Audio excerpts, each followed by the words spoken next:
সবাই ভাবতেছেন যে বিদেশে আসবেন, এই বিদেশে এসে টাকা ইনকাম করবেন। সবার ইচ্ছা যে বিদেশে যেতে পারলে অনেক টাকা ইনকাম করতে পারবো, অনেক কামাই করতে পারবো, পকেট ভর্তি টাকা থাকবে। এটা অনেকেই ভাবে। দেশে তো ইনকাম হয় না, দেশে কি টাকা পাওয়া যায় না? অবশ্যই পাওয়া যায়। কিন্তু আমি বিদেশি, আমি সদর প্রবাসী। আমি নিজেই বলবো যে দেশে ইনকাম করেন, আপনি 10 টাকা ইনকাম করেন, ওখানে ভালো থাকবেন।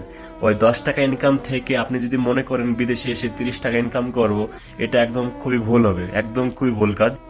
বিদেশ জিনিসটা সব থেকে কঠিন জিনিস। আপনি ভালো কাজ পেতেও পারেন, না ভালো কাজ পেতেও পারেন, না পাতেও পারেন, এরকমই মানে একটা ব্যাপার। ঠিক আছে? তো আমাদের মুর্শিদাবাদ, কলকাতার আশেপাশে যতগুলো ছেলে আছে, প্রায় জনে কিন্তু সৌদি আরবে আসে। মানে আমাদের কলকাতার ওখানে, মানে ইন্ডিয়ারই অনেকজন কিন্তু সৌদি আরবে আছে। তার থেকে বেশি কলকাতা, আমাদের মুর্শিদাবাদ জেলা কলকাতা যারা সৌদি আরবে আসে, বেশিরভাগ কোম্পানিতে আসে ওয়াথেম। এই ওয়াথেম কোম্পানি হচ্ছে আপনার ভিসা সব থেকে দেয় ফার্স্টলি ভিসা দেয়। আর ভিসাটা যেহেতু তাড়াতাড়ি দিচ্ছে তো চলে যায়। তো এই বলে কিন্তু সবাই তাড়াতাড়ি চলে আসে, ইন্টারভিউ দেয়। তো ইন্টারভিউটা ফাউ মানে ইন্টারভিউ যাকে বলে, একদম ফাউ ইন্টারভিউ। মানে আপনি যেভাবে ইন্টারভিউ দেন না কেন, আপনি পাশ হয়ে যাবেন। ঠিক আছে? আপনি একটা কাজে আসবেন একটা নাম করে, কিন্তু আপনাকে এখানে অন্য কাজ দেবে। আপনি এরকম কোম্পানিতে আপনি কখনো আসবেন না। আমি বলছি, সেই কোম্পানির লোক কিন্তু আমি কিন্তু সেই কোম্পানিতে থাকি। এই কোম্পানিতে আপনারা আসবেন না। যদি আসেন, অনেক অনেক বিপদে পড়বেন।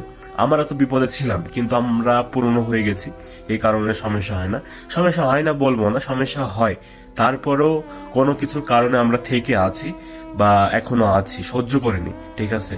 তো যারা এখন আসছে এক কাজে, আপনি হয়তো একটা কাজে আসলেন, সেই কাজটা আপনি পাবেন না, আপনাকে অন্য কাজ দিবে, এর থেকে হয়তো কঠিন দিবে।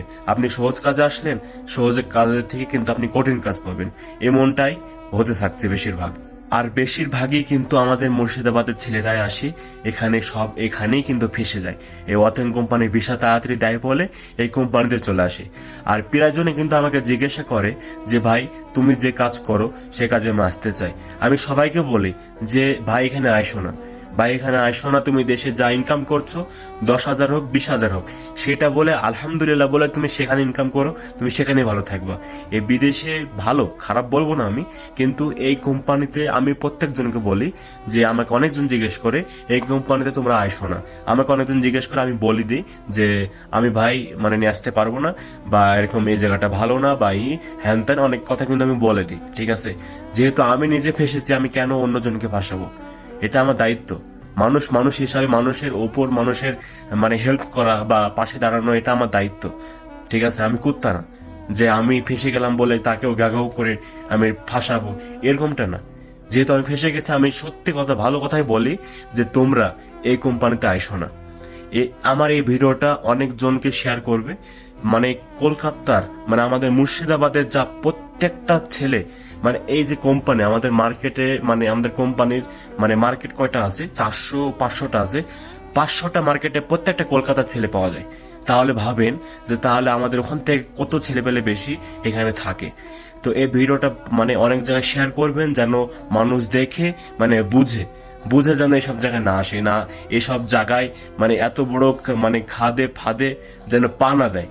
এরকম সাবধান হয়ে যাবেন সবাই।